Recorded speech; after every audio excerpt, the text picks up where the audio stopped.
우리 하나님 말씀 크게 받는 마음으로 계신 곳에서 자리에서 잠시 일어나겠습니다. 사무엘하 6장 9절에서 11절 말씀입니다. 제가 가진 성경은 구약 성경 471페이지입니다. 우리 한 목소리로 받들어 읽겠습니다. 시작. 다윗이 그날에 여호와를 두려워하여 이르되 여호와의 궤가 어찌 내게로 오리요 하고 다윗이 여호와의 궤를 옮겨 다윗성 자기에게로 메어 가기를 즐겨하지 아니하고 가드 사람 오벳에돔의 집으로 메어 간지라. 여호와의 궤가 가드 사람 오벳에돔의 집에 석 달을 있었는데 여호와께서 오벳에돔과 그의 온 집에 복을 주시니라. 아멘. 자리에 앉으시겠습니다. 오늘은 읽은 말씀 가지고 바르게 말씀 맡은 자의 복이라는 제목으로 하나님 말씀 나누도록 하겠습니다. 제목 한번 따라하겠습니다. 바르게 말씀 맡은 자의 복. 우리 소원을 담아서 이렇게 한번 고백할까요? 바르게 말씀 맡은 자 되게 하소서. 바울은 로마서 3장 1절에 이런 질문을 하나 던지고 있습니다.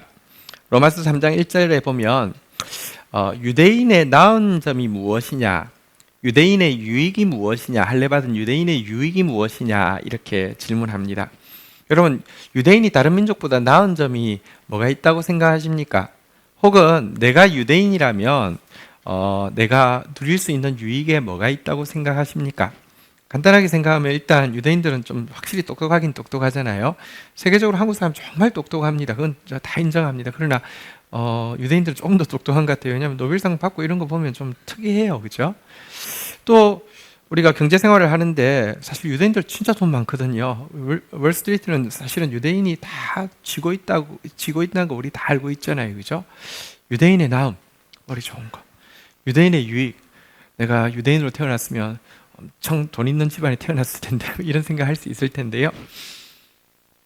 바울은 이 질문을 해놓고 유대인의 제일 나은 게 무엇이라고 이야기하냐면 3장 2절 한번 읽어보도록 하겠습니다. 2절 같이 한번 읽겠습니다. 시작. 범사에 많으니 우선은 그들이 하나님의 말씀을 맡았습니다. 유대인의 최고의 나음, 유대인의 최고의 유익이 무엇이라고 이야기합니까? 한번 따라하겠습니다. 하나님의 말씀을 맡았음이니라. 유대인의 최고 나은 것, 말씀 맡은 것. 유대인된 최고 유익, 말씀 맡은 것이라고 단호하게 이야기하고 있습니다.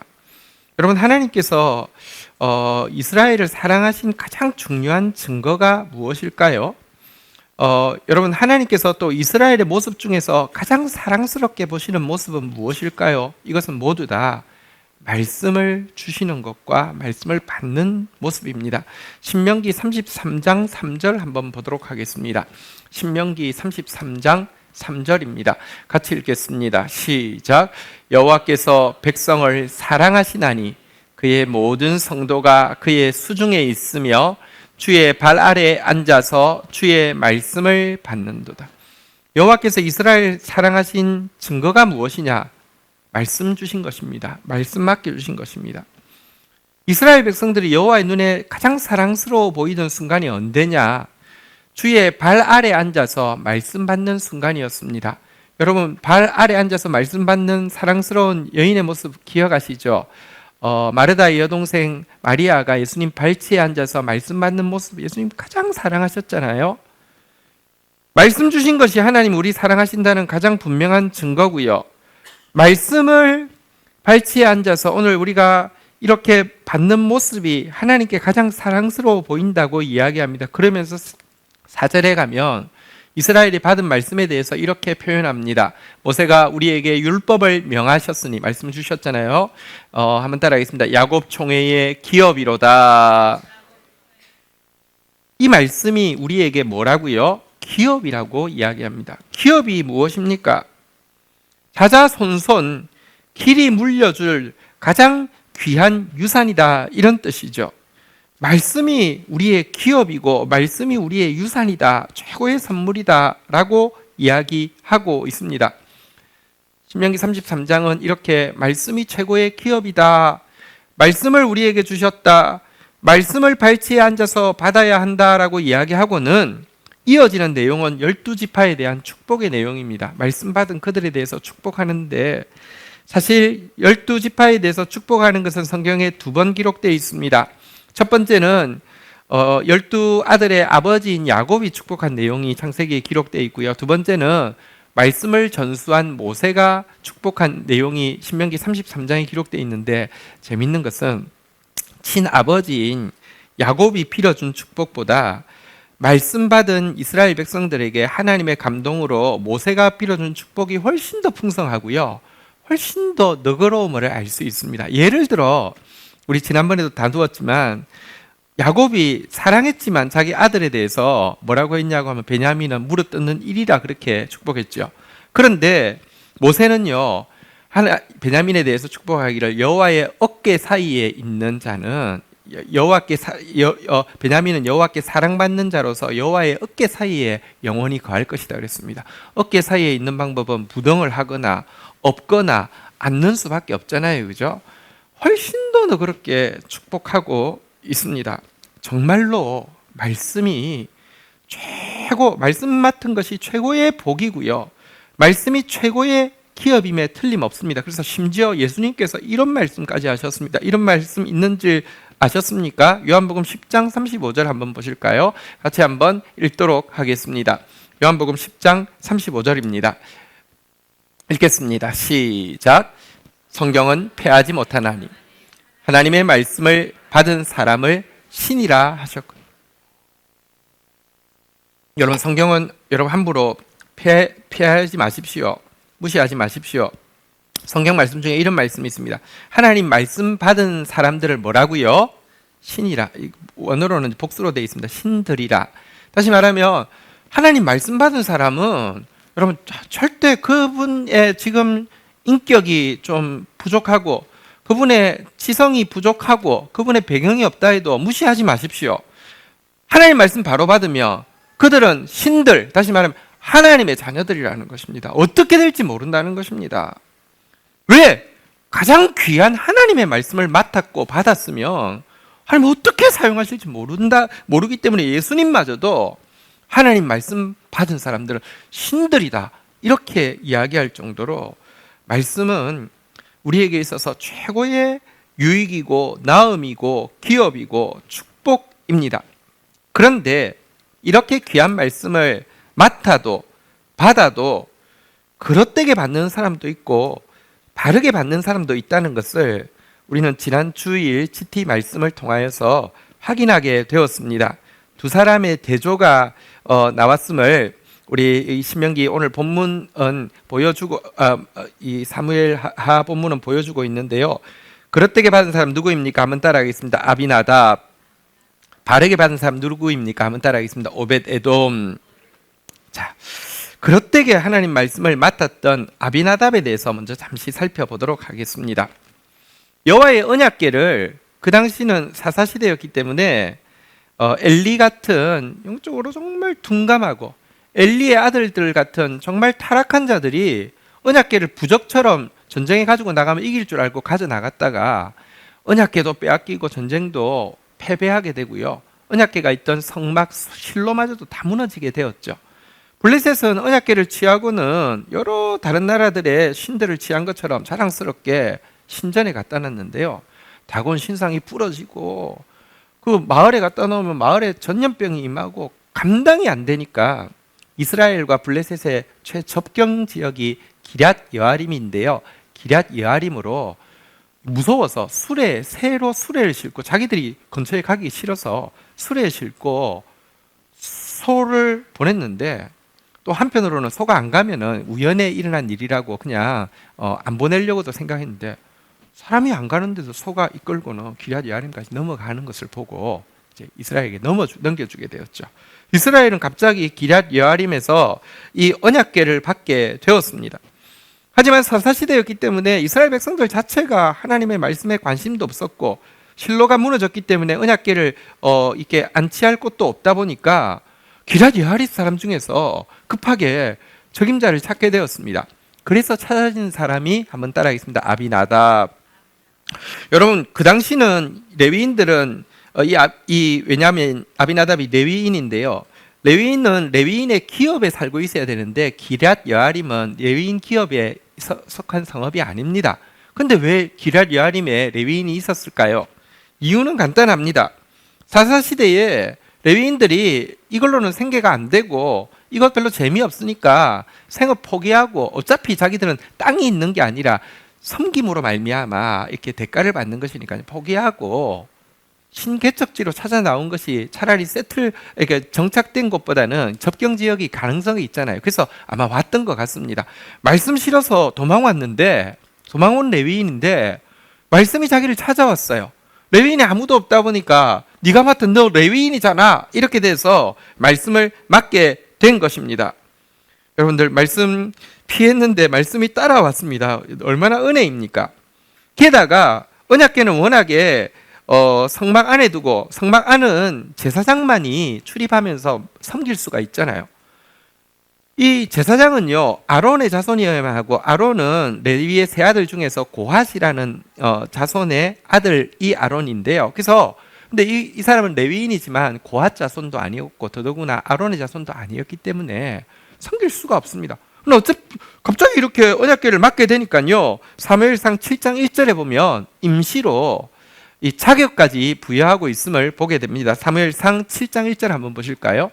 한번 같이 읽도록 하겠습니다. 시작. 기럇 여아림 사람들이 와서 여호와의 궤를 옮겨 산에 사는 아비나답의 집에 들여놓고 그의 아들 엘라아사를 거룩하게 구별하여 여호와의 궤를 지키게 하였. 제사장 아니었는데요, 이거 맡아야 되니까 너 레위인이잖아. 그것도 이제 주 당번은 아비나답이 좀 나이가 있었던 것 같아요. 야, 너 아들 잘생겼네. 엘리야사, 그럼 너 제사장 삼자. 제사장 아닌데 임시로 제사장까지 세워 주었습니다. 섬길 자격이 없는데 자격까지 주어서 맡겨주셨는데요. 게다가 말씀을 잠시 임신 줄 알았는데 맡았는데 몇 년을 맡았는지 아십니까? 70년을 맡았습니다. 사사시대에 20년, 그리고 사울 왕이 되었는데 관심이 전혀 없는데 사울 왕이 40년 통치했거든요. 그래서 40년, 60년이죠. 다윗이 헤브론에서 유다의 왕이 되었을 때는 아직까지 여기를 차지할 수 없었기 때문에 7년 반이 지났고요. 왕이 되고 나서 한 3년 반 후에 이제 드디어 이것을 찾게 되었습니다. 70년을. 여러분, 우리 옛날에 이런 말 많이 했습니다. 잘할 때까지 앵콜, 이런 말이 있는데요, 별로 잘 못 모시니까요, 잘할 때까지 무려 70년을 맡겼습니다. 한번 생각해 보십시오. 말씀 도망왔더니 말씀이 따라왔습니다. 말씀 섬길 자격이 없는데 자격까지 그냥 거룩하게 해서 부어주었습니다. 잘 못하니까 잘할 때까지 하면서 70년을 맡겨주었습니다. 이 70년 동안 아비나답은 어떻게 이 언약궤를 맡았을까요? 알 수 있는 단서가 있습니다. 사실은 아비나답이 죽고 엘라살도 죽고 우사와 아효는 사실은 이제 그 손주 정도 되는 것 같습니다. 아들과 손주라는 게 원어로는 같이 사용하기 때문입니다. 70년이 지났는데 어떻게 섬기고 있었을까요? 시편 132편을 집에 가서 한번 읽어보십시오. 이것은 다윗이 통화방국의 왕이 되고 나서 언약궤를 찾고 싶어서 어떤 마음으로 언약궤를 찾았는지를 보여주는데, 제가 그냥 한번 읽어드리면 야곱의 전능자에게 서원하기를 내가 내 장막집에 들어가지 아니하며 내 침상에 오르지 아니하고 내 눈으로 잠들게 하지 아니하며 내 눈꺼풀로 졸게 하지 아니하기를 여호와의 처소 곧 야곱의 전능자의 성막을 발견하기까지 하리라. 우리가 그것이 에브라다에 있다함을 들었더니 나무밭에서 찾았도다. 한번 보십시오. 다윗이 언약궤를 찾으려고 얼마나 애썼습니까? 잠도 안 자고 먹지도 않고 꼭 찾겠다고 했는데 어디서 찾았느냐? 나무밭에서 찾았다는 것입니다. 이 말은 무슨 뜻입니까? 여러분, 이 여호나답이, 그리고 엘라아살이, 그리고 우사와 아요까지 이어오는 70년이 지나면서요, 언약궤를요 어디 나무밭에 있는 창고에다가 비치해 놓고 자기들이 가지고 있다는 것도 거의 잊어버릴 정도였음을 보게 됩니다. 말씀을 맡은 것에 대한 감사는 하나도 없고요. 아마 분명히 그때 왜 내가 맡아야 돼? 너 레위인이잖아. 왜 내가 맡아야 돼? 돈 줄게. 근데 이게 시간이 길어지니까요, 말씀 맡은 감사는 없고 하나님의 말씀에 대한 두려움, 블레셋 사람도 가지고 있던 두려움은 눈꽃만큼도 없었음을 보게 됩니다. 그런데 갑자기 상황이 반전되었죠. 다윗이 찾다가 여기 있었구나. 이거 어떻게 된 거냐고 하니까 왕이 찾아오니까 나와서 생색을 냅니다. 우리 가문이 보관한 거라고 70년 동안 우리가 맡았다고 막 생색을 내세웁니다. 다윗이 간절히 언약궤를 모셔가기를 원하자 우리 70년 동안 맡았는데 우리 서운하게 하면 안 된다고 나도 레위인이라고 하면서 딜을 하게 된 것을 유추할 수 있습니다. 언약의 언약궤는 매게 돼 있고요. 매는 사람은 고핫의 자손만 맬 수 있습니다. 레위인은 레위인이지만 고핫의 자손도 아니고요. 그러니까 맬 자격이 없습니다. 그러면 자기한테는 뭐가 자기를 내세울 기회가 없잖아요. 그래서 아마 딜을 한 것 같습니다. 왕이시여, 이게 블레셋에 올 때 어떻게 온 줄 아십니까? 새 수레에다가 싣고 왔습니다. 아주 근사했습니다. 그 수레. 지금도 우리 할아버지 통해서 들었는데 엄청났다고 합니다. 보고 싣고 가시죠. 제가 이 동네 길을 잘 아니까 제가 그 수레 길잡이 하겠습니다. 근데 이 이야기를 들을 때 다윗도 구미가 당겼음에 틀림없습니다. 왜냐하면 이 언약궤를 모시려고 몇 명을 데리고 내려온 줄 아십니까? 3만 명 데리고 내려왔습니다. 3만 명 데리고 내려오면 여러분 북한에서 열병식 했는데요. 3만 명 정도 군사 통해서 열병식 하면 엄청난 규모잖아요. 이게 뭔가 각이 나와야 되는데 4명이 들어가지고는 각이 안 나옵니다. 근데 수레는 만들기 나름이니까 크게 만들 수 있잖아요. 그거 괜찮네. 사실은 이 아비나답의 집에 이 뭐랄까요, 공로의식과 또 이제 드디어 통합왕국의 왕이 되어서 하나님 말씀을 모신 자기 왕권의 정통성을 알리고자 하는 다윗의 인간적인 계산이 맞아떨어져서 이 언약궤를 수레에 싣게 된 것입니다. 싣고 오는데요, 제가 생각해 보았습니다. 당시 무슨 8차선이 있겠습니까? 산에서 지금 모셔 내려오는데 여기서는 사실은 사람들이 근처에 와서 구경도 할 수 없고요. 광장쯤 돼야지 이제 볼 수 있겠죠. 그 당시 제일 넓은 광장은 뭐겠습니까? 타작마당이겠죠. 타작마당 좀 들어와서 이제는 이제 딱 자세를 잡고 갑자기 이제 이 우사도요, 옷을 딱 잡고요. 아효도 딱 자세를 잡고요. 이제 사람들 보이는 앞에서 이렇게 멋진 포즈를 잡으려고 하는데 하나님께서 그때까지는 일이 안 생기게 하다가 타작마당에 오니까 갑자기 말도 아닙니다. 소입니다. 소가 갑자기 뛰게 하셨습니다. 뛰니까 언약궤가 덜컹하니까 이거 붙드느라고 붙잡았는데요. 언약궤 아무도 손대지 못하게 되어 있습니다. 그런데 붙잡으니까 바로 즉사하게 하셨습니다. 아비나답은 하나님의 말씀을 자기가 피했는데 찾아왔죠. 자격 없는데 자격까지 부여해서 무려 70년을 맡겨주셨음에도 불구하고 감격도 없고 경외도 없고 도리어 그것 가지고 무슨 벼슬처럼 공로를 내세우다가 수많은 사람 앞에서 우사를 당하고 죽임을 당하는 것으로 끝나게 되었습니다. 이 귀한 말씀이지만 그에게는 축복이 아니라 두고두고 저주가 되었습니다.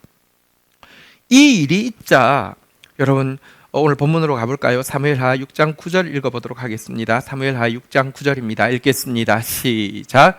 다윗이 그날에 여호와를 두려워하여 이르되 여호와의 궤가 어찌 내게로 오리요 하고, 다윗이 제일 공포를 느꼈습니다. 다윗은 말씀을 정말 사랑했고요, 또 말씀을 경외했는데 이번에 이 옮김에 있어서 새 수레를 하자고 했던 것은 분명히 자기의 어떤 욕심이 들어간 거 아니까요. 하나님의 말씀이 진짜 불꽃같이 자기를 감찰하는 거 아니까 너무 공포가 되어가지고 포기해버렸습니다. 나같이 더러운 악한 마음 가진 사람이 하나님 말씀 모실 수 없다고 그냥 포기해버리게 되어버렸습니다. 이러자 이 언약궤는 어디로 가게 되었습니까? 10절 읽도록 하겠습니다. 읽겠습니다. 시작. 다윗이 여호와의 궤를 옮겨 다윗성으로 메어 절개하지 아니하고 가드 사람 오벳 에돔의 집으로 메어 간지라. 그 근처에 있는 가드에 레위인이 또 있다는 것을 알게 되었습니다. 그리고 마침 이 사람은 고핫 자손이기도 했습니다. 이 집으로 옮겨가게 되었습니다. 갑자기 오벳 에돔이 자기 집으로 모셔 드리게 된 것입니다. 오베데돔의 입장에서 어떤 마음으로 언약궤를 모셨을까 한번 생각해 보십시다. 여러분, 다윗이 두려워할 정도였는데 그에게는 두려움이 없었을까요? 겁은 나는데 그래도 왕이 시키니까 마지못해서 받았을까요? 혹은 여러분, 종교인들은 사실은 참 조심스럽습니다. 안에 영적 야망은 세상적인 야망보다 더 악할 수 있습니다. 사탄도 하나님 섬기던 자이잖아요. 여러분, 아비나답이 야심이 있었던 것처럼 오베데돔도 야심이 있을 수 있잖아요. 아비나답은 실패했지만 내가 얼마나 성결한지, 내가 다 와도 아무 문제 없고 내가 한번 보여주지, 내가 레위인 중에 레위인이야, 이런 야심은 혹시 있었던 것 아닐까요? 그는 이 언약궤를 집에 맡게 되었을 때 어떤 마음이었을까요? 우리는 성경을 통해서 한 3가지 정도를 확인할 수 있습니다. 한번 따라하겠습니다. 사랑. 첫 번째는 사랑이었을 것입니다. 유대인들의 이 모두 외우는 구절이 있습니다. 왜냐고 하면 테필린이라고 해서 손목이나 미간 사이에 조그만한 그 말씀통을 만들어서 붙이고 다니는데요. 거기 들어가 있는 구절입니다. 그 구절이 무엇이냐? 신명기 6장 4절 5절입니다. 4절 제가 읽고 5절 여러분이 읽겠습니다. 신명기 6장 4절 5절 이스라엘아 들으라, 우리 하나님 여호와는 오직 유일한 여호와시니. 5절을 읽겠습니다. 시작. 너는 마음을 다하고 뜻을 다하고 힘을 다하여 내 하나님 여호와를 사랑하라. 여러분, 통에 있어도 기억하지 않고 관심 없는 사람은 의식에 지나지 않겠지만 진실로 말씀 받은 사람은 말씀을요 마음과 뜻과 힘을 다해서 사랑하는 사람입니다. 오베데돔은 분명히 그런 사람이었을 것입니다. 그런데 말씀이 오니 일단 사랑하는 마음이 크니 사랑의 마음으로 받았을 것입니다. 또 한 가지는 한번 따라하겠습니다. 믿음의 마음으로 받았을 것입니다. 이 테필린이라는 이 통에는요 문양이 새겨져 있습니다.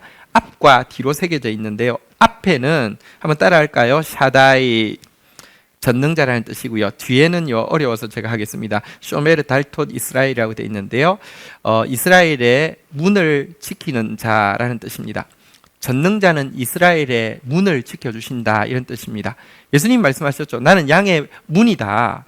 나를 통하여서 누구든지 나를 통하여 들어오는 자는 구원을 받고 들어오며 나가며 꼴을 얻는다 그랬는데, 내가 지금 다윗도 두려워하는데 경외한 마음, 두려운 마음 없지 않지만 전능자는 이스라엘의 문을 지키시는 자다, 하나님 지켜주실 것이다 라는 믿음 때문에 공포에 질려서가 아니라 담대함으로 받아들일 수 있었다고 생각합니다.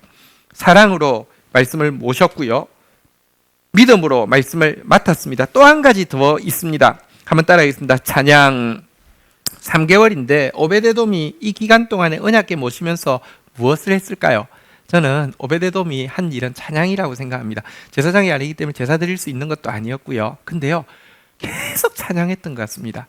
어떻게 알 수 있느냐고 하면 다윗이 3개월 후에 언약궤를 올리게 되었습니다. 찬양단을 조성해서 갑니다. 우리가 잘 아는 다윗의 악장들 아삽도 나오고요, 또 에단도 나오고요, 헤만도 나오는데요. 그런데 그때 올라가는 찬양대에 오벳에돔을 베이스 파트를 맡겨서 노래 부르게 했습니다. 왜 갑자기 노래 부르게 했을까요? 너무 이 언약궤를 모시고 있는 동안에 내내 노래 부르고 내내 찬양하는 모습이 들리고 보이고 좋았기 때문에, 사실은 이분들은 직분이 문지기이기 때문에 실상 노래하는 사람하고는 구별되어 있는데 노래하는 일을 맡겼습니다. 찬송으로 말씀 가져와서 너무 기뻐서 찬송했음을 알 수 있습니다. 집에 가셔서 확인해 보시는데 역대상 15장 16절부터 18절까지 보면, 18절에 보면 이제 이렇게 찬양 대원 중에서 마지막 부분에 보니까 18절에 보면요, 문지기 오벳에돔과라고 하면서 문지기 오벳에돔의 이름이 나오는 것을 보게 될 것입니다. 자, 어쨌든 이렇게 사랑과 믿음과 찬양으로 말씀을 맡은 오벳에돔, 이에게 하나님께서 축복을 주셨습니다. 우리 본문으로 다시 한번 돌아가 볼까요? 11절 한번 보도록 하겠습니다. 오늘 본문 11절입니다. 같이 읽겠습니다. 시작.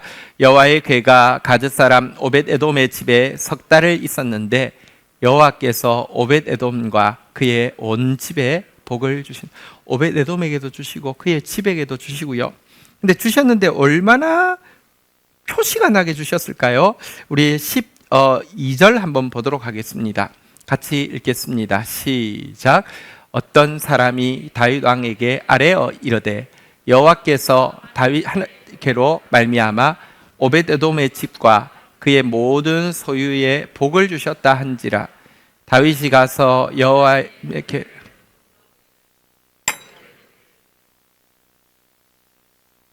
여러분 복을 주셨는데 소문날 정도로 복 주셨습니다. 장난 아니야. 어떤 사람이, 그러니까 누구 특정한 사람이 아니라 다 소문 들었어요. 소문날 정도로 복을 받았습니다. 여호와의 계로 말미암아 오벳에돔에, 한번 따라 있습니다. 집과 모든 소유에 오벳에돔에게 복을 주셨다. 11절에는 오벳에돔의 집에 주셨다. 그런데 여기는 보니까 집과 모든 소유에 복을 주셨다고 이야기합니다. 구체적으로 오벳에돔이 받은 복이 무엇일까요? 성경의 기록에 보면 우리 그 성경의 기록에 보면요, 역대상 26장 8절에 보니까 오벳에돔의 자녀 손주를 쭉 이렇게 나열하고 정리한 부분입니다. 이는 다 오벳에돔의 자손이라 그들과 그들의 아들들과 그들의 형제들은 다 능력이 있어 그 직무를 잘하는 자이니 오벳에돔에게서 난 자가 몇 명이라고요? 62명. 여러분 62명이면 자녀 손주까지 62명은 굉장히 많은 거 아시겠죠? 좀 특별히 많은 것인데요. 이것을 탈무드에서는 이렇게 주석을 해놓았습니다. 근데 저는 중국 분들이 조금 과장이 심하잖아요, 그죠? 근데 중국 사람들보다 더 과장 심한 사람이 이스라엘 사람들 같아요. 그래서 저는 탈무드나 이런 것 그렇게 근거를 많이 권위를 많이 두지는 않습니다. 탈무드에서 오벳에돔이 3달 동안 받은 복을 어떻게 설명하느냐, 이 62명이 어떻게 났는지 설명하느냐, 그 탈무드에 있는 대로 설명을 드릴게요. 오벳에돔에게는 자녀가 아들이 8명이 있었습니다. 그럼 며느리가 몇 명이 있습니까? 8명이 있죠. 또 오벳에돔 아내가 있어요. 그러면 그 가임할 수 있는 여성이 몇 명이 있습니까? 9명이 있잖아요. 이 9명이 이 언약궤가 머무르는 3달 사이에 다 임신을 한 겁니다. 그래서 유대인들 입장에서는 이렇게 이제 임신을 했다는 게 하나님 축복의 한 상징인데 9명이 다 임신을 했으니, 근데 배가 장난이 아니에요. 진짜 이렇게 불러요. 그래서 복을 받았다 이렇게 전달했는데, 이건 전부 다 탈무드 해석입니다. 아이를 낳았는데요, 이 9명이 전부 다 6쌍둥이를 낳았습니다. 그러면 9, 6이 몇 명? 54. 에다가 워낙에 아들이 몇 명 있었다고요? 8명. 그러면 치면은 몇 명? 62명. 그래서 탈무드에서는 3달 동안에 6쌍둥이를 다 임신을 했다 이렇게 설명하는데, 그건 좀 과장 같고요. 그러나 어쨌든 분명히 특별하게 어쨌든 자녀의 복을 주신 건 틀림없습니다. 다음 세대의 복을 주신 건 틀림없습니다. 62명이요. 나중에 어떻게 되냐고 하면, 오벳에돔은 문지기가 되어서 성전의 문지기 가문이 되었는데요. 성전의 문지기가 24반열이 있습니다. 24곳의 중요한 경비처가 있는데요. 이 중 13곳은 오벳에돔의 자손들이 맡게 되었습니다. 반이 아니라 뭐 한 60% 이상을 맡게 되었죠. 문지기에도 문지기 전체 숫자는 이스라엘에서 4,000명이었는데요. 지도자는 93명이었습니다. 그러니까 100명 중에 1명도 안 되는 숫자죠. 100명, 4,000명, 100명, 4,000명, 40명 중에 1명, 이 리더일 수 있는데요. 자, 근데 그 중에 93명의 리더 중에서 오벳에돔의 자손 62명은 전부 다 리더가 되었습니다. 어쨌든 표신하게 다음 세대의 복을 받았다 이렇게 이야기하고 있습니다. 여러분, 바르게 말씀 받았더니 얼마나 큰 복을 받았는지를 어쨌든 잘 보여주고 있습니다. 한 번만 더 기억할까요? 한번 따라하겠습니다. 사랑, 믿음, 찬양, 이것으로 말씀을 모셨더니 3개월 만에 정말 복의 복을 받았습니다. 이것 생각하면 세상에서 가장 어리석은 사람은 아비나답이죠. 3개월이 아니라 무려 70년을 받았는데 복은커녕 저주의 상징이 되어버렸으니, 만 사람 앞에서 우사를 당했으니 얼마나 아깝습니까? 감사가 없고 또 경외가 없고 말씀 받은 것을 벼슬로 공로로 삼다가 심판받은 아비나답의 모습을 보게 됩니다. 신약 성경에서 말씀을 바르게 맞고 말씀을 바르게 받을 수 있는 마음에 대해서 세 단어를 사용하고 있습니다. 이것만 살피고 마치겠습니다. 첫 번째는요, 한번 따라하겠습니다. 온유한 마음. 두 번째는요, 한번 따라하겠습니다. 간절한 마음. 세 번째는 한번 따라하겠습니다. 선한 마음. 기억하시겠습니까? 한번 따라하시죠. 온유한 마음, 간절한 마음, 선한 마음. 한번 확인해 보겠습니다. 야고보서 1장 21절에 보면요, 말씀은요, 온유한 마음으로 받으라고 이야기합니다. 그러므로 모든 더러운 것과 넘치는 악을 버리고 너희 영혼을 능히 구원할 바 마음에 심겨진 말씀을 한번 따라하겠습니다. 온유함으로 받으라.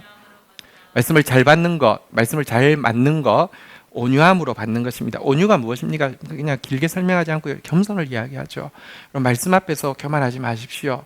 말씀 앞에서 거칠어지지 마십시오. 부드럽게 겸손하게 말씀 받는 것, 이게 아비나답이 아니라 오벳에돔이 되는 길입니다. 사도행전 17장 11절에는요 간절한 마음이 나옵니다. 베레아에 있는 사람들은 데살로니가에 있는 사람보다 더 너그러워 간절한 마음으로 말씀을 받고, 간절한 마음이란 원어의 뜻은 전부를 드린 마음, 그러니까 한자로 말하면 전심, 전부를 드린 마음이라는 뜻입니다. 여러분, 간절한 마음이란 말씀에 온 마음을 드리는 거예요. 두 마음이 아니라 온 마음을 드리는 거예요. 여기 사실 오벳 에돔이라는 단어가 뭐냐고 하면, 오벳하고, 오베드라는 것은 아바드, 섬긴다, 예배한다는 뜻이고, 에돔은 아시죠? 에서의 이름이죠. 붉다. 붉은 마음으로 섬긴다, 이런 뜻인데요. 우리 오벳 에돔을 한글식으로, 오벳 에돔이 내자인데 우리 식으로 내자로 바꾸면 뭐가 되냐면 일편단심이 됩니다. 한 조각의 붉은 마음. 오벳 에돔은 정말 말씀 섬길 때 딴 마음 없었습니다. 이것 통해서 내가 반대급부로 뭘 얻을 수 있을까? 계산 하나도 없었습니다. 붉은 마음, 한 조각의 붉은 마음, 온 마음 다해서, 이게 간절한 마음의 뜻입니다. 여러분, 말씀 받을 때는 전심, 간절한 마음으로 받는 저와 여러분들 되기를 주의 이름으로 축원드립니다. 세 번째는요, 선한 마음이라고 했죠. 누가복음 8장 15절 성경 구절 마지막입니다. 읽겠습니다. 시작. 좋은 땅에 있다는 것은 착하고 좋은 마음으로 말씀을 듣고 지키어 인내로 결실하는 자니라. 여기는 좋은 마음이라고 되어 있는데 사실은 이제 원어로는 그 모든 성경에서 선하다고 번역하는 단어를 썼습니다. 그래서 제가 이제 선한 마음이라고 말할게요. 선한 마음으로 받아들여야 됩니다. 근데 선한 마음으로 받았는지 선한 마음으로 받지 않았는지 말씀을 이렇게 증명할 수가 있습니다. 결과로 알 수가 있습니다. 선한 마음이라는 단어가 누가복음 6장 45절에 나오는데요. 누가복음 6장 45절에 보니까요, 선한 사람은 마음에 쌓은 선에서 선을 내고 악한 자는 그 쌓은 악에서 악을 내나니 이는 마음에 가득한 것을 입으로 말함이니라. 무슨 말입니까? 선한 마음으로 말씀을 받으면 입에서 나오는 말이 선한 말이 나오게 돼 있다는 것입니다. 선한 마음으로 말씀을 받지 않은 사람은요, 말씀을 맞지 않은 사람은 말씀 가졌다고 하는데 입에서 나오는 말이 악한 말이 나온다는 것입니다. 살리는 말, 위로하는 말, 배려하는 말, 이런 말이 나오는 사람은 그 사람이 말씀을 선한 마음으로 받은 것이고요. 말씀 가지고 있다고 하는데 성경 지식이 있는데 표독한 말, 교만한 말, 이렇게 치사한 말, 죽이는 말 나오는 사람은 절대 아비나답은 될 수 있어도 오벳에돔 아니라는 것입니다. 말씀을 오늘 우리 성시에도 이런 말씀이 내용이 있었죠. 상처 얘기 계속하는 사람은 계속 게으른 사람입니다. 자학이 습관인 사람은 스스로를 불구자로 만드는 자입니다. 불평이 많은 사람은 욕심이 많은 자입니다. 주여 상처와 자학과 불평의 말들을 내게서 끊어 버리게 하옵소서. 상처, 자학, 불평의 말이 계속 나오는 사람은 선한 마음으로 말씀 받지 않은 것입니다. 여러분, 인격적으로 워낙에 부족함이 있어도 아까도 말씀드렸잖아요. 여호와의 말씀을 받은 자를 신들이라고 했습니다. 인격이 부족해도 괜찮습니다. 바르게만 받으면요, 내가 변화되어지는데요, 말이 안 바뀌는 것은 그렇게 받지 않았다는 것입니다. 우울이 계속되는 사람은 교만한 자입니다. 비판하기 잘하는 사람은 으뜸되기 좋아하는 자입니다. 교제를 거절하는 사람은 어두움을 초청하고 있는 자입니다. 주여 우울과 비판과 자아 속에 빠져 있으려는 욕망을 떨쳐버리게 하옵소서. 여러분, 우리 마음이요 말로 다 표현되어지고요. 어쨌든 상처, 자학, 불평, 우울, 비판, 자아 속에 푹 빠져 있는 이런 모습들 떨쳐버리고 선한 마음으로 말씀 받는 저와 여러분 되기를 주의 이름으로 부탁드립니다. 말씀을 정리하겠습니다. 저는 정말 오늘 이 본문을 보면서 한 가지 새삼 느끼게 되었습니다. 나는 정말 복받은 사람이구나 느끼게 되었습니다.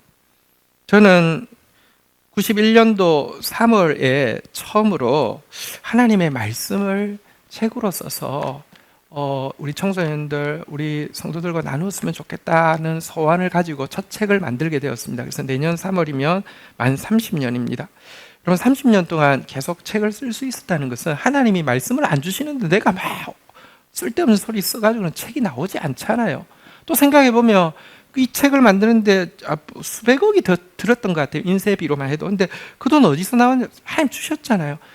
30년 동안 오베데돔은 3달 맡았는데 30년 동안 말씀을 맡겨주셨구나. 와, 나 진짜 복받았네. 이 생각이 들었습니다. 또 생각해보니까 우리 공동체, 사실 우리 공동체 다른 매력은 거의 없습니다. 공동체가 재미있는 방법이 있죠. 안에 들어가면 뭐 분위기가요. 일단 뭐 되는 분위기. 혹은 또 멤버십이 전부 다 저 사람 저렇게 됐대, 저 사람 저렇게 됐대, 잘 되는 막 이야기들. 게다가 인프라가 일단 교회가 건물도 있어가지고 그 돈에 대해서 별로 부담 안 느낄 수 있고 또 나머지 모든 시설, 심지어 묘지까지 다 준비돼 있어. 이런 인프라가 우리 교회 사실 매력 하나도 없습니다. 사실 우리 교회에 남아 계신 성도들은 영생의 말씀이 주께 있사오니 우리가 누구에게로 가오리까 이 고백 외에는 남을 이유가 없는 분들만 남았습니다. 그렇게 생각해보면 코로나 시대에 비본질적인 것이 다 빠지고 있는 이 시대에 그래도 우리에게 하나님 말씀이 계속 구체적으로 들리고 있다는 거, 우리 성도들이 GT 앞에서 매일 씨름하고 있다는 거, 이거 우리가 정말 오베데돔의 복을 너무 크게 받았다 이런 생각이 듭니다. 여러분, 우리는 분명히 말씀을 맡은 자입니다. 바르게 말씀 맡은 자의 복, 오벳에돔의 복을 누릴 수 있기를 주의 이름으로 축복합니다. 말씀 맡아 놓고 아비나답이 되는 그런 어리석음과 피격을 절대 우리 가운데 없기를 주의 이름으로 부탁드립니다. 우리 자리에서 일어서셔서 우리 같이 한번 찬양하는 시간 가지도록 하겠습니다. 우리를 주의 종 되게 하셨습니다. 주의 종이라 말씀을 맡은 자를 이야기합니다. 우리로 주의 빛을 나타내게 하셨습니다. 주의 빛이란 말씀의 빛입니다. 우리 교회의 모토는 말씀의 빛과 성령의 불로 온 세계를 밝히는 것이 우리의 사명입니다. 우리 같이 한번 이 찬양 고백으로 나가도록 하겠습니다.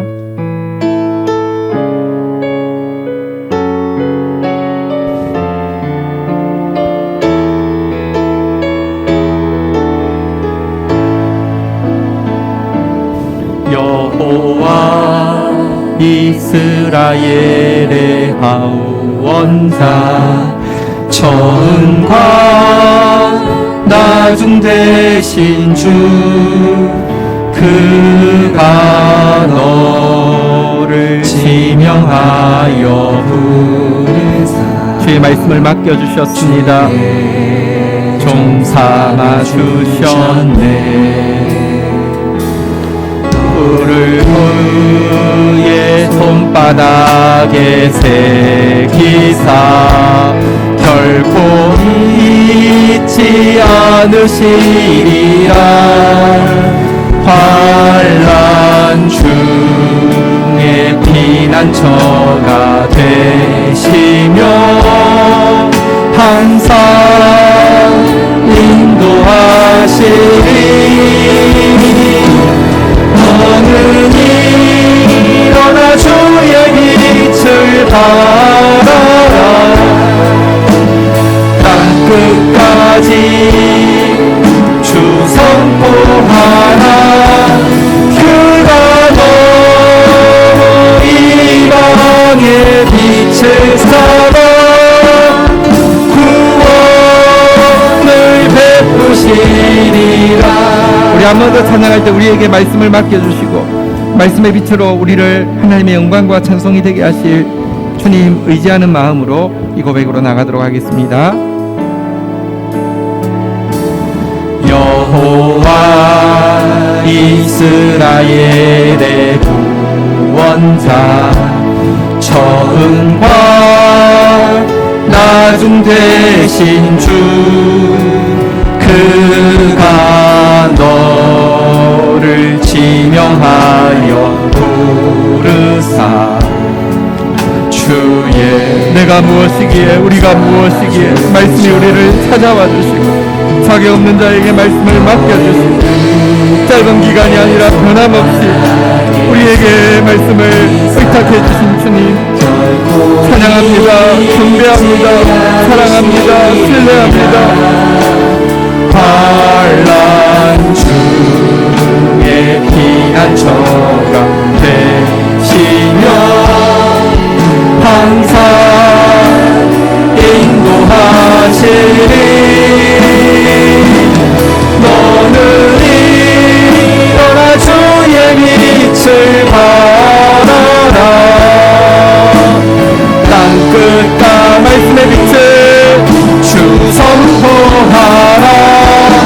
그가 너로 이방에 하나님의 영광과 찬송을 돌려하리라. 구원을 내리라. 주의 빛을 발하라. 너는 일어나 주의 빛을 발하라. 땅끝까지 주 선포하라. 그가 너로 이방의 빛을 삼아 구원을 베푸시리라. 자리에 앉으시겠습니다. 우리 오늘 주신 말씀 잠시 우리 설교 노트에 기록하고 또 마음에 새기는 시간을 가지도록 하겠습니다. 설교 제목 바르게 말씀 맡은 자의 복, 설교 본문 사무엘하 6장 9절에서 11절 말씀. 우리 참고할 성경 구절들 미리 기록하시는 좋은 습관 들이시기를 바라고요. 오늘 말씀의 제일 핵심 내용이 무엇이었습니까? 또 오늘 말씀 통하여서 나에게 주시는 말씀은 무엇이었습니까? 그리고 우리 지체들과 함께 나눌 기도 제목, 또 나눌 우리 묵상의 제목이 무엇이었습니까? 우리 잠시 기록하는 시간 가지겠습니다.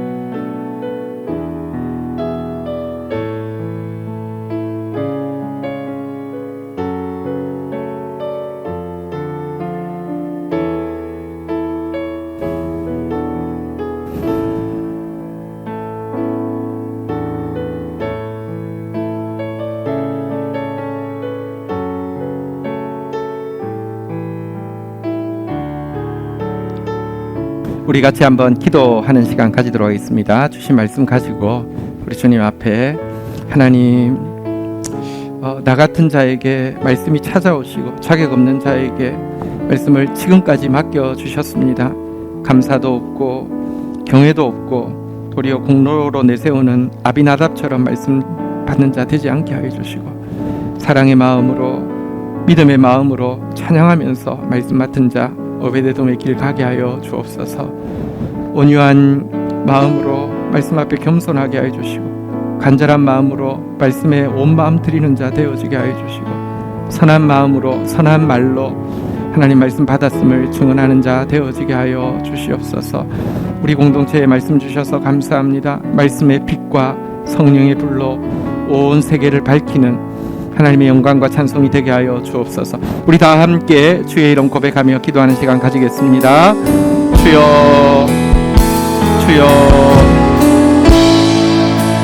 아버지 은혜를 베풀어 주옵소서. 주님 은혜 베풀어 주옵소서.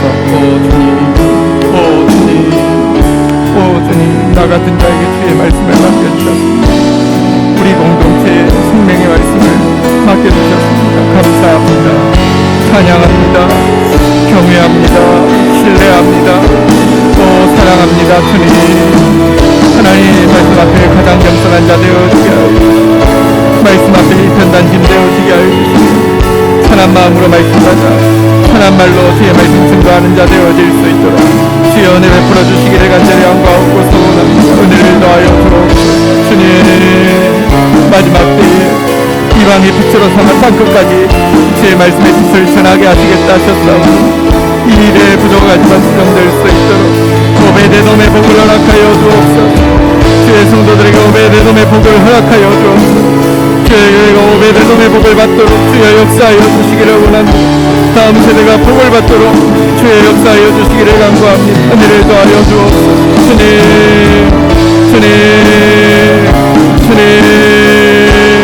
은혜 더하여 주옵소서. 아버지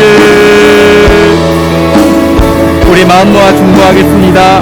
나라와 민족을 위하여 교회와 열방을 위하여 질병으로 고통받고 있는 성도들이 있습니다. 우리 주보에 기록되어 있고요. 우리 강병권, 김선희, 우리 김유승, 장은총, 임상민 형제 있습니다. 우리 주의 이름으로 중보하겠습니다. 주여 믿지 않는 가족의 구원을 위하여 미래 교회 주역인 다음 세대를 위하여 하나님 감사합니다. 아무리 생각해도 나는 말씀을 떠났는데 말씀이 나를 찾아온 것입니다. 나는 자격이 없는데 말씀이 자격 없는 내게 자격 주셔서라도 말씀을 맡겨주셨습니다. 나는 말씀 앞에 신실하지 못했는데 주님의 말씀은 나를 떠나지 않고 신실하게 붙들어 주셨습니다. 감사하고 찬양하고 경배합니다. 하나님 우리에게 이 말씀 맡겨주셨으니 우리가 이미 오벳에돔의 복을 받은 것 압니다. 하나님 오벳에돔의 복으로 땅끝까지 주의 말씀의 빛을 전하는 교회 되어질 수 있도록 우리 온 성도들 축사하여 주시옵소서. 간절한 마음으로 온유한 마음으로 선한 마음으로 말씀 받아서 하나님 이 말씀의 영광을 나타내며 말씀의 축복을 흘려보내는 축복의 통로들 될 수 있도록 주의 자녀들 붙들어 주시고 우리 중에 한 명도 아비나답의 길로 가지 않도록 지켜 주옵소서. 예수 그리스도의 이름으로 기도 올립니다. 아멘. 광고 말씀입니다. 우리 지금 이제 50명까지의 대면 예배가 저희 공동체는 지금 이제 합법적으로 할 수 있는데요. 좀 다음 주부터는 제한이 풀려서 모든 성도들 편안한 마음으로 오실 수 있도록 더 기도해 주시면 좋겠고요. 주중 예배도 일단 50명 이하는 회복이 되었습니다. 계신 자리에서 혹은 또 오실 수 있는 분들과 함께 우리 또 기도하시기를 부탁드리겠습니다.